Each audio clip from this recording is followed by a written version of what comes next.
जो सेकंड और सबसे मेजर कंट्रीब्यूशन है आईपीई की, स्पेशली मार्क्सिस्ट पॉलिटिकल इकोनॉमी की, वो कंट्रीब्यूशन है कि डेवलपमेंट और अंडर डेवलपमेंट को उसने मेन स्ट्रीम पॉलिटिक्स में ला के डिस्कस किया। जो हमारी सेकंड इशू है, सेकंड डिबेट है, वो है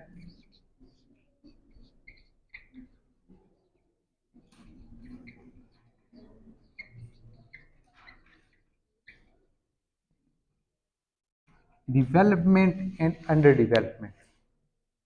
जी अच्छा, आपने ऐसे किया था, मुझे लगा।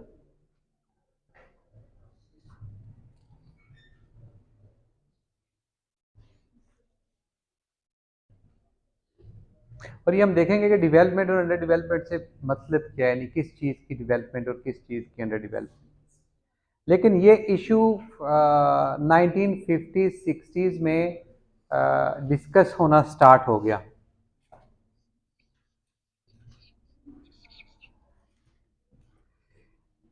इस वजह से स्टार्ट हुआ कि ये, अगर आपको पीरियड याद है, तो ये पीरियड जो है ये डीकोलोनाइजेशन का ईरा है।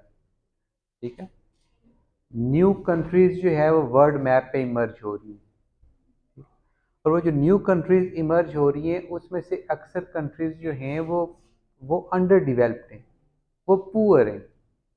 ठीक है, और अब ये इशू जो है ये मार्क्सिस्ट इंटरनेशनल लेवल पे लेके आए थर्ड डिबेट में, कि इन कंट्रीज में अंडर डेवलपमेंट या डेवलपमेंट का क्या है, ये चीज़ क्यों डिस्कस नहीं हो रही। आप क्यों वॉर को और पीस को और कोऑपरेशन को और इंस्टीट्यूशंस को डिस्कस कर रहे हो। असल चीज़ जो है वो पॉवर्टी है, असल चीज़ आपकी इकोनॉमिक सिचुएशन है। ठीक, जैसा हमने मार्क्सिज्म में पढ़ा कि असल चीज़ क्या है, कि आपकी इकोनॉमिक कंडीशन क्या है। तो ये चीज़ लेके आए कि जो ये नई कंट्रीज बन रही हैं, इसमें जो इश्यूज हैं पॉवर्टी के, डेवलपमेंट के, अंडर डेवलपमेंट के, ये क्यों डिस्कस नहीं हो रहे।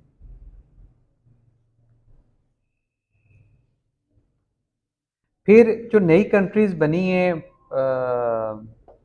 1950s-60s में, हमें पता है कि कोल्ड वॉर चल रही थी, और कोल्ड वॉर में हर कैंप की ये कोशिश थी कि वो इन कंट्रीज को अट्रैक्ट करे अपनी तरफ, वो उसके ब्लॉक में आए।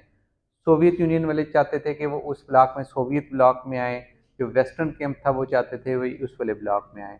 तो सोवियत कैंप की सबसे जो अट्रैक्टिव चीज़ थी वो यही थी कि वो जो इकोनॉमिक मॉडल प्रेजेंट करते थे, वो इकोनॉमिक मॉडल जो था वो मार्क्सिस्ट का मॉडल था, वो सोशलिज्म का मॉडल था, जिसमें इन चीज़ों को ड्यूली एड्रेस किया गया था। तो ये इसलिए 1950-60s में ये इश्यूज जो है डेवलपमेंट के, अंडर डेवलपमेंट के आए, क्योंकि एक नई कंट्रीज इमर्ज हो रही हैं और उन कंट्रीज में पावर्टी है। इससे पहले उन कंट्रीज की डेवलपमेंट अगर डिस्कस होती भी थी तो वो कॉलोनियल कॉन्टेक्स्ट में होती थी, कि इंडिया डेवलप हुआ है कि नहीं, इंडिया का जो इंपीरियल पावर है वो ब्रिटेन है, ब्रिटेन का ये इंटरनल अफेयर था कि अपनी कॉलोनी में उसने डेवलपमेंट की है या नहीं की। इस वक्त वो कॉलोनी इंडिपेंडेंट हो गई है, तो अब ये उसका इंटरनल अफेयर नहीं है। ठीक है, ये अब वर्ल्ड इशू है। ठीक है, इंटरनेशनल इशू है कि जितने भी जो है ये वीक कंट्रीज हैं, इनके बारे में हम क्या करेंगे। तो जो लिबरल इकोनॉमिक्स है उसने इस पे लीड ली, और उसने इस पे लीड ली 1950s में, और जो कंसेप्ट सामने आया उसको हम कहते हैं मॉडर्नाइजेशन थ्योरी।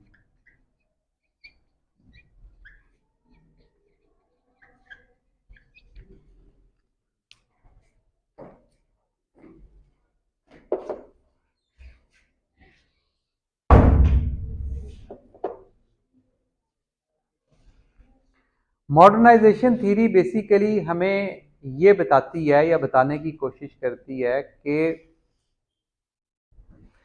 हमने डिवेल्प कैसे होना है।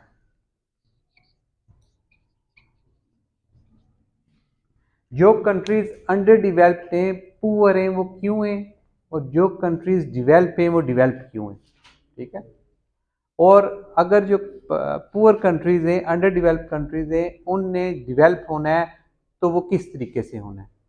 ठीक है, मॉडर्नाइजेशन थ्योरी एक लिबरल पर्सपेक्टिव है जो सारी दुनिया को, सोसाइटीज को डेवलप होने का तरीका बताता है, यानी पॉवर्टी से निकलने का आपको तरीका बताता है। इसकी अजम्पशंस जो हैं वो बड़ी इंटरेस्टिंग है, और वो ये है कि जो अंडर डेवलपमेंट है, जो बैकवर्डनेस है, वो उन सोसाइटीज का एक इंटरनल एस्पेक्ट है, यानी वो इंटरनल करेक्टरिस्टिक है, एट्रीब्यूट है उसका। अंडर डेवलपमेंट की वजह उन सोसाइटीज के अंदर मौजूद है, वो जो सोसाइटीज अंडर डेवलपमेंट। और बेसिकली ये अगर आपको दो सोसाइटीज का कंपैरिजन करना पड़े, एक ट्रेडिशनल सोसाइटी जिसको ये कहते हैं, और एक है मॉडर्न सोसाइटी, तो इन दोनों सोसाइटीज के उनने कुछ करेक्टरिस्टिक्स जो है वो हमें बताएं कि आप ये करेक्टरिस्टिक देखें और उसके बाद ये पता करें कि आप इन दोनों में से किस सोसाइटी में एग्जिस्ट करते हो। ठीक है, या आप ट्रेडिशनल सोसाइटी में हो या आप मॉडर्न सोसाइटी में हो, और जो करेक्टरिस्टिक्स वो जिस वक्त इसके एक्सप्लेन करेंगे तो फिर वो आपको आइडिया होगा कि वो करेक्टरिस्टिक्स जो हैं वो उन सोसाइटीज़ के उन लोगों के करेक्टरिस्टिक्स हैं, और अगर वो डेवलप नहीं हुई तो वो उन करेक्टरिस्टिक्स की वजह से नहीं हुई, उन आदतों की वजह से नहीं हुई। ठीक है, जैसे सबसे पहला करेक्टरिस्टिक्स है कि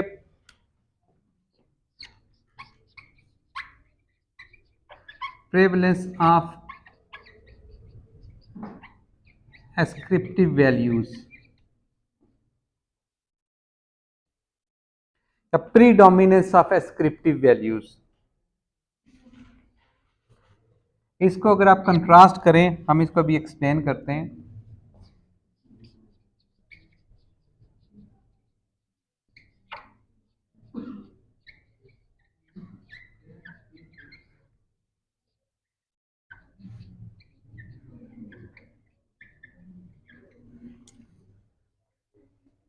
जो ट्रेडिशनल सोसाइटीज हैं वहां पे जो वैल्यूज, जो कल्चर प्रिवेल करता है वो एस्क्रिप्टिव कल्चर है।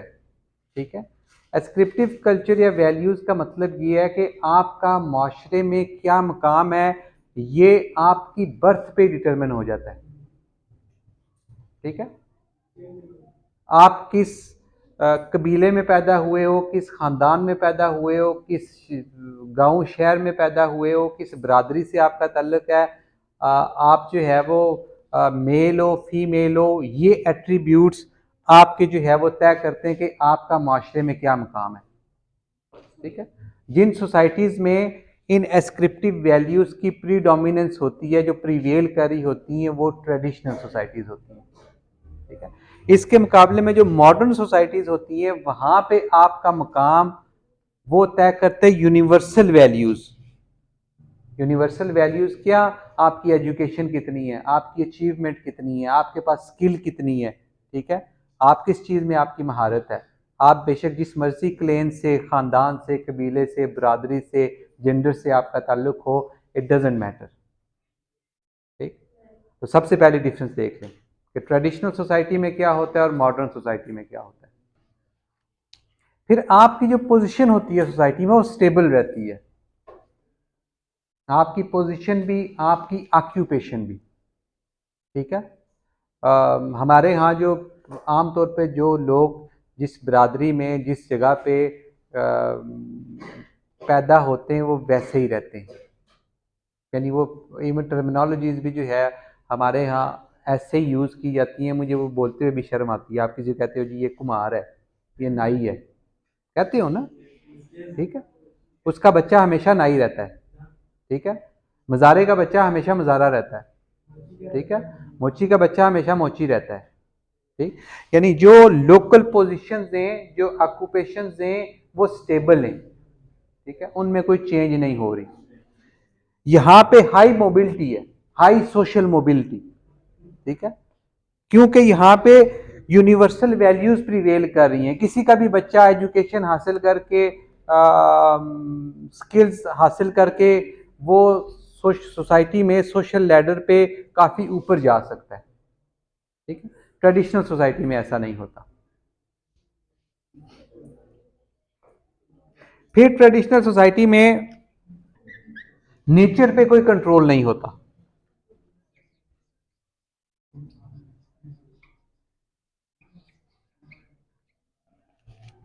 नेचर पे कोई कंट्रोल का मतलब ये है कि सर्दी आएगी आपके पास बचने के लिए कुछ नहीं है, गर्मी आएगी आपके पास बचने के लिए कुछ नहीं है, ना आपके पास जो है वो कोई बड़ी मशीनरीज हैं, आपने जो है कोई चीज़ कंस्ट्रक्ट करनी है, यानी नेचर के रहमो करम पे हो आप। ज़्यादा से ज़्यादा आपने कच्चा मकान बना लिया, 2 रज़ाइयाँ ऊपर रख ली, बस इससे ज़्यादा आप कुछ नहीं कर सकते, ठीक है। तूफान आ गया, उससे बचने के लिए आपके पास कुछ नहीं है, ठीक है। ब्लिजर्ड आ गया, उससे बचने के लिए आपके पास कुछ नहीं है। सैलाब आ गया, उससे बचने के लिए आपके पास कुछ नहीं है। डिजीज आ गया, उससे बचने के लिए आपके पास कुछ भी नहीं है, ठीक है। आप नेचर के रहमो करम पे हो, ठीक है। नेचर जिस वक्त चाहती है आपके साथ कुछ भी कर सकती है, ठीक। जो मॉडर्न सोसाइटी होती है उसका एसेंशियल करेक्टरिस्टिक ये है कि उसका नेचर पे कंट्रोल होता है, ठीक है। वो मेडिकली भी उसका कंट्रोल है, वो इंजीनियरिंग में भी उसका कंट्रोल है, वो हर चीज़ में उसका कंट्रोल है। एक्सट्रीम उस तरह कंट्रोल नहीं, यानी एक हद तक आप नेचर को कंट्रोल कर सकते हो, मैनेज कर सकते हो, लेकिन ट्रेडिशनल सोसाइटी में बिल्कुल भी ऐसा नहीं है, ठीक है। और फाइनल इसका करेक्टरिस्टिक जो है वो ये है कि यहाँ पे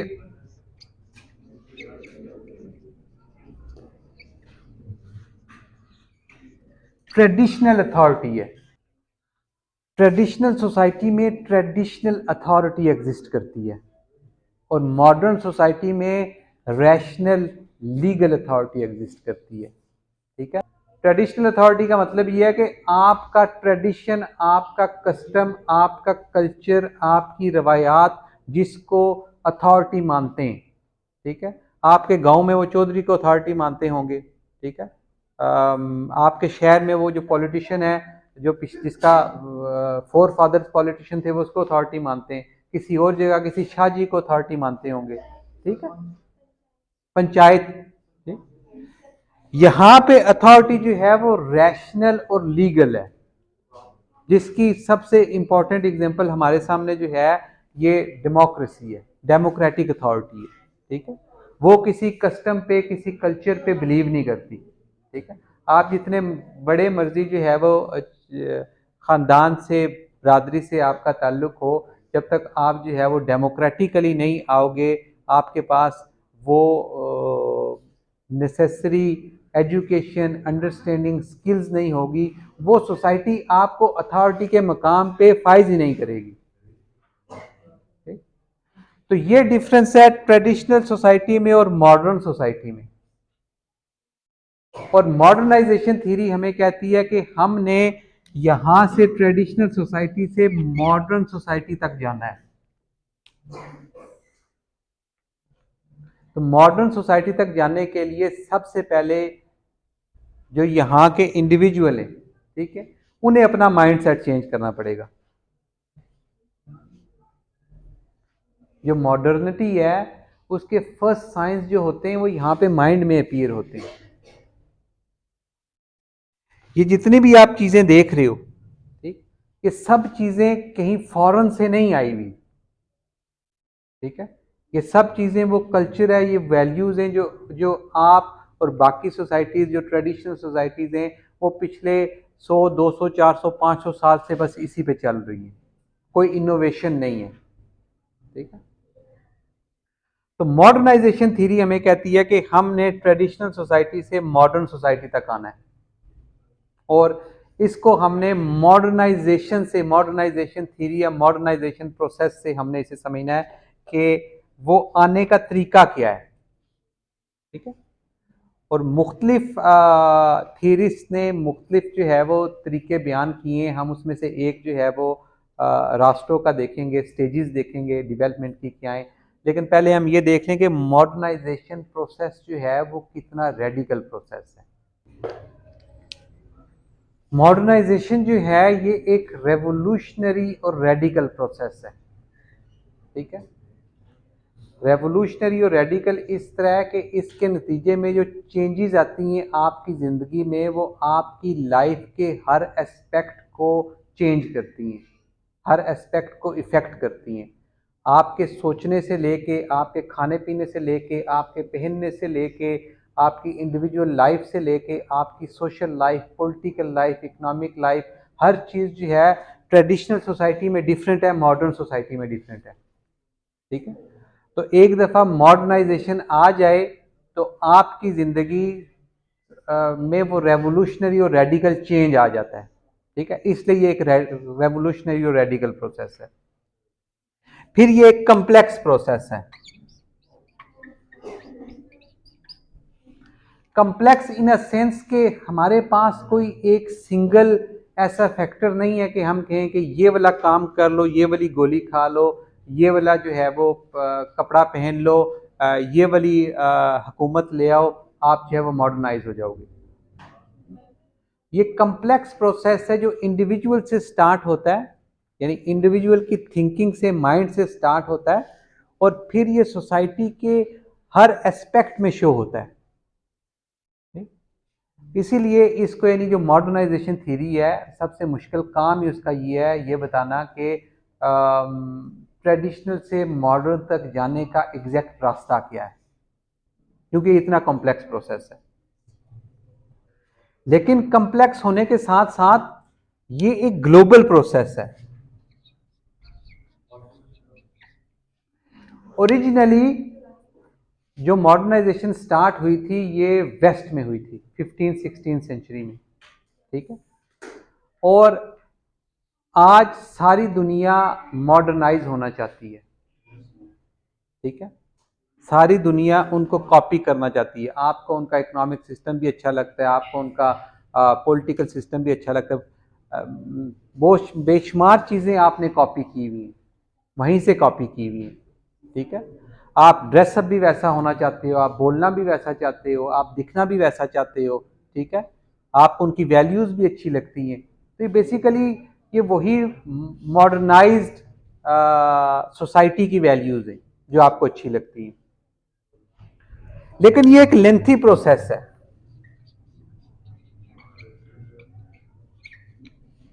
इवन वेस्ट को मॉडर्नाइज होने में 2-3 सेंचुरीज लगी हैं।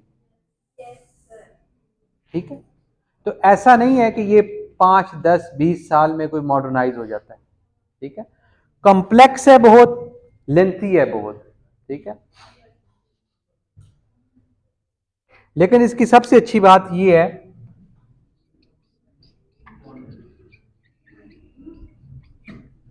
ये इरिवर्सिबल है। आप एक दफा अर्बनाइजेशन का एक लेवल अचीव कर लो, आप एक दफ़ा इंडस्ट्रियलाइजेशन का एक लेवल अचीव कर लो, आप एक दफ़ा अपनी वैल्यूज़ जो है वो इंक्रीज़ कर लो। ठीक है, तो कभी ऐसा नहीं होगा कि आप जो है वो दोबारा वापस जाना चाहोगे। ठीक है, इस सेंस में ये इरिवर्सिबल है। यानी आप दुनिया में देखोगे, अपने मुल्क में देखोगे, सोसाइटीज़ जो है वो अर्बनाइज हो रही हैं, लोग जो है वो शहरों की तरफ आ रहे हैं, लोग तालीम के लिए आ रहे हैं, लोग बाकी चीज़ों की तरफ आ रहे हैं। ये प्रोसेस आपको रिवर्स होता हुआ नज़र नहीं आएगा। ठीक है, आपको ये लग रहा है लोग जो है आज से 100 साल पहले इतनी तालीम हासिल नहीं करते थे, आज हर कोई तालीम हासिल कर रहा है, करने की कोशिश कर रहा है। ये प्रोसेस रिवर्स होने वाला नहीं है। आप 100 साल पहले आप और मैं जिन फ्रीडम्स पे, जिन वैल्यूज़ पे बिलीव नहीं करते थे, आज हम उन पे बिलीव करते हैं। आज हमें पता है कि इंडिविजुअल के क्या राइट्स हैं, मेरे क्या राइट्स हैं, आपके क्या राइट्स हैं। जब एक दफ़ा इन राइट्स की अंडरस्टैंडिंग आ गई है, इनने पीछे वापस नहीं जाना। ठीक है, तो मॉडर्नाइजेशन जो है वो इस सेंस में इतना रेडिकल और इतना रेवोल्यूशनरी और इतना इम्पोर्टेंट प्रोसेस है। लेकिन हम मॉडर्नाइज होंगे कैसे? लेकिन रफली जो मॉडर्नाइजेशन है वो हमें ये कहती है कि जो ट्रेडिशनल सोसाइटी है, जिसको मैं यहाँ पे सिर्फ TS लिख देता हूँ, ट्रेडिशनल सोसाइटी, ट्रेडिशनल सोसाइटी से हमने मॉडर्न सोसाइटी की तरफ जाना है, और इसमें असल चीज़ क्या है, वो मॉडर्नाइजेशन प्रोसेस है। जो हमें लेके जाएगा। ठीक है, आप अपना अगर बॉक्स देखें 7.7,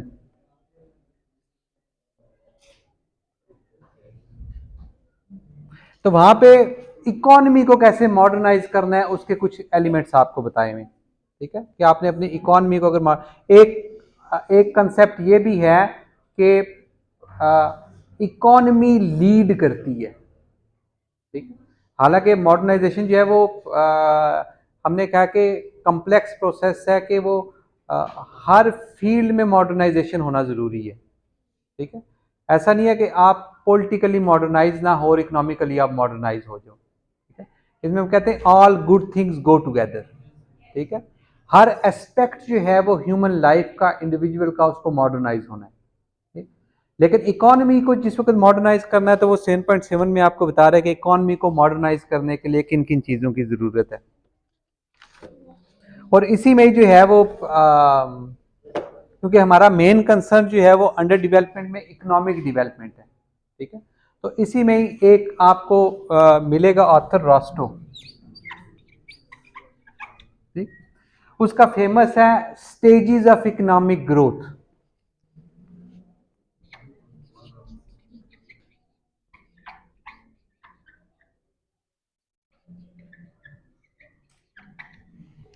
ठीक है, 5 स्टेजेस ऑफ इकोनॉमिक ग्रोथ।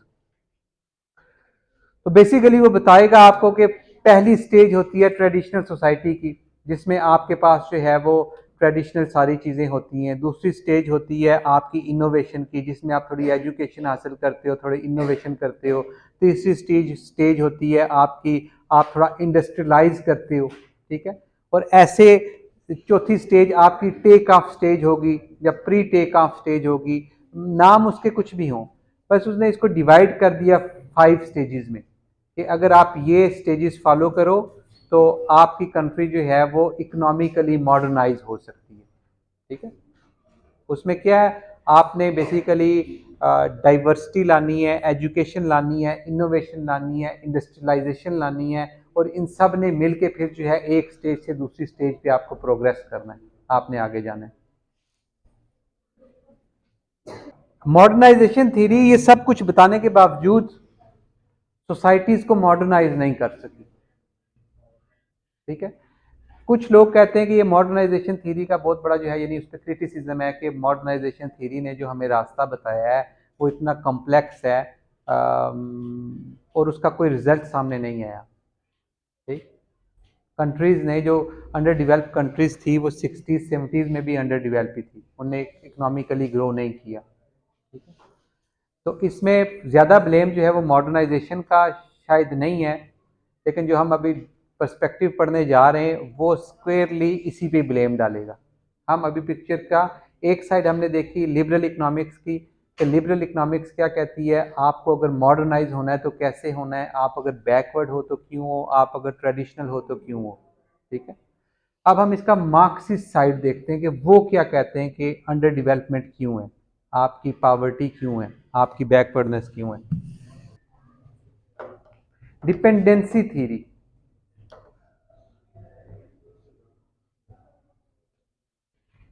जो मॉडर्नाइजेशन थ्योरी थी वो हमें कहती थी कि अंडर डेवलपमेंट एक स्टेज है।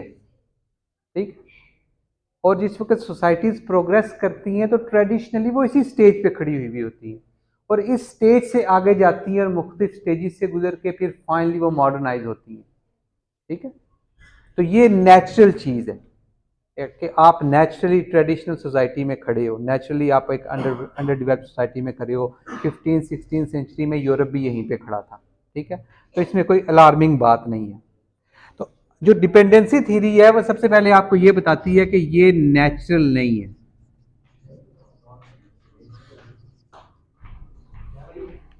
ठीक है,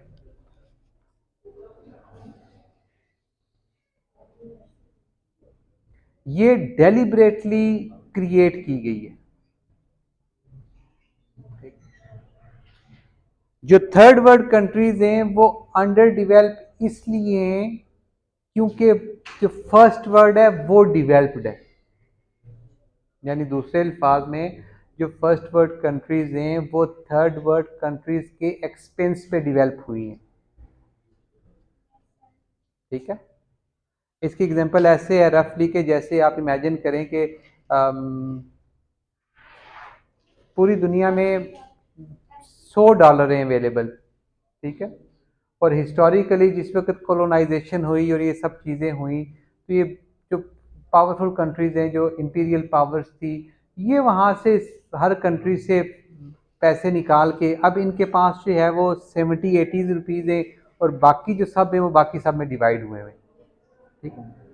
तो वो जो बाकी कंट्रीज अंडर डेवलप हैं, बाकी कंट्रीज गरीब हैं, वो इसलिए नहीं है कि वो उनके अंदर कोई वैल्यू सिस्टम की कमी थी, बल्कि उनको हिस्टोरिकली एक्सप्लॉइट किया गया है, ठीक है। ये सारी जो कॉलोनाइजेशन की एपिसोड हुई है, इसमें वो आपको आके आपके रिसोर्सेज से, आपकी जो रॉ मटेरियल है, आपकी जितनी भी इंडस्ट्री है, कभी आप लोगों ने शशि तहूर को सुना है?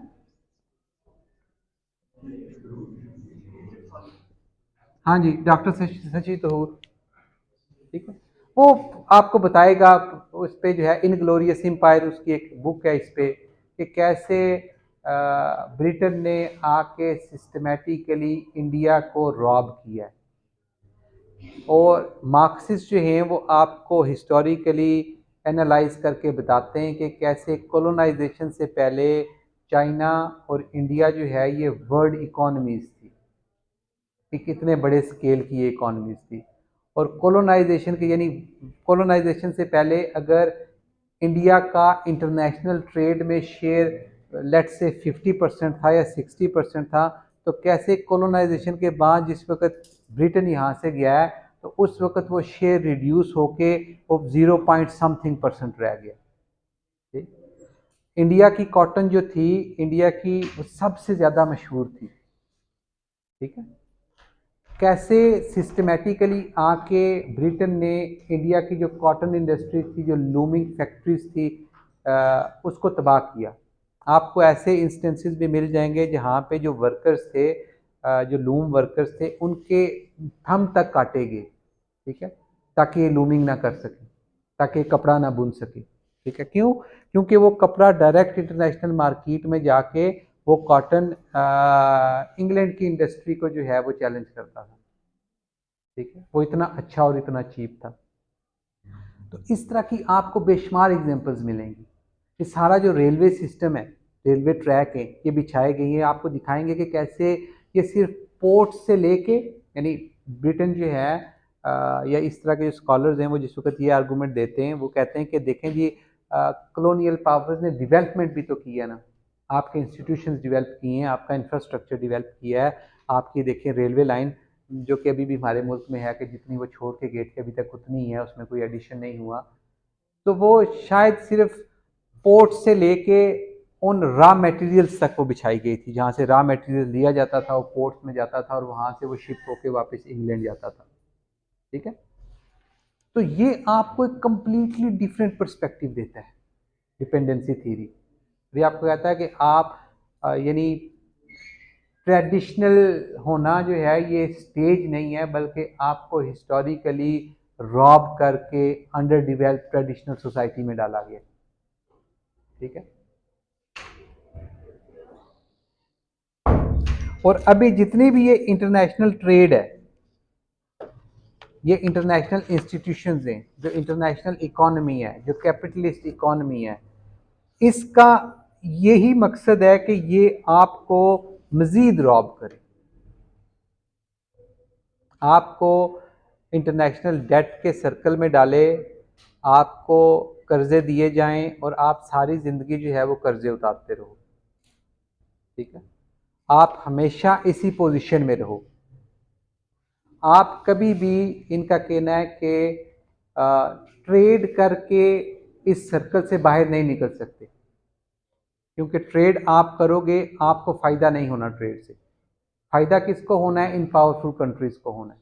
जो हमने एक एग्जांपल पहले देखी है, कैसे अपनी होम इंडस्ट्रीज़ को, होम प्रोडक्ट्स को कैसे सब्सिडाइज करते हैं और फिर वो इतने चीप हो जाते हैं कि इंटरनेशनल मार्केट में गरीब मुल्क उनका मुकाबला नहीं कर सकते, ठीक है, वो उनके मुकाबले में अपने प्रोडक्ट्स नहीं बेच सकते।